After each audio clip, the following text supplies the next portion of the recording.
ከጓደኛዬ ጋር ነበርኩኝ። ጠበቃ አናገርኩኝ። እድል ይኖራል አሳይን ጠይቄ አሜሪካ ድረስ የዛኔ ዶናልድ ትራምፕ ነበር መሰለኝ እና እኔን ጠበቃው ያንተ ኬዝ እንኳን አይሆንም የጓደኛዬ አሪፍ ኬዝ ነበረው አሳይን ለመጠየቅ ይቀበላል አሉ። የኔ ግን ያንተ ግን ከባድ ነው፣ ዝም ብለህ ሌላ አማራጭ ብትፈልግ ይሻልሃል ምናምን አለኝ። ካናዳ ብሄድ ይሻለኛል ምንም አልኩት። እንደ አንድ ህግ ሰው ደግሞ ከበደው ማማከሪ ነገር ያለ ፍቃድ ስለሆነ ህግ የለውም መሻገር ያለ ከሚወት ጉዳይ አለኝ።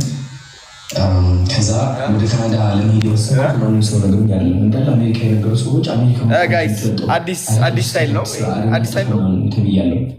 አጥሯል ፀጉሬ እንግዲህ በጣም ዩቲዩብ ገብቼ መንገድ እንዳላውቅ እሷን እንደዚህ ያምራል ነው ወደ ካናዳ የተሻገርኩት ማለት ነው።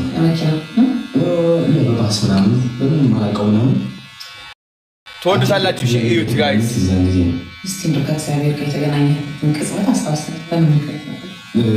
ሰዎች ሲመክሩ አሜሪካ ያሉ ሰዎች በጠቃላይ መከሩ ምንድነው ህይወት እናታበላሽ መረና ላይ ትወድቃለህ እንደዚህ ያጋጥማል ሲሉ መስማት ይችል ነበር።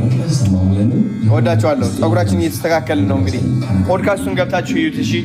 ዩቲዩብ ላይ አምለሰት ሙጬ ቆይታ ከአምለሰት ሙጬ ጋር ይላል፣ ተመልከቱት። የአንድ ሰዓት ነው። በጣም የሚገርም ፖድካስት ነው። በጣም ደስ ብሎኝ ነው የወጣሁት። ማርያምን እዩት። ልብ ቅርጽ እስኪ ልብ ቅርጽ ኢን ዘ ቻት ከመውጣታችን በፊት ልብ ቅርጽ ኢን ዘ ቻት ወደ ስንት ነው? 4,000 ዩኤስ ዶላር ይዤ ነበር የዛኔ አንደር ዘ ቴብል የሰራሁት ማለት ነው። በካሽን ተከፈለ።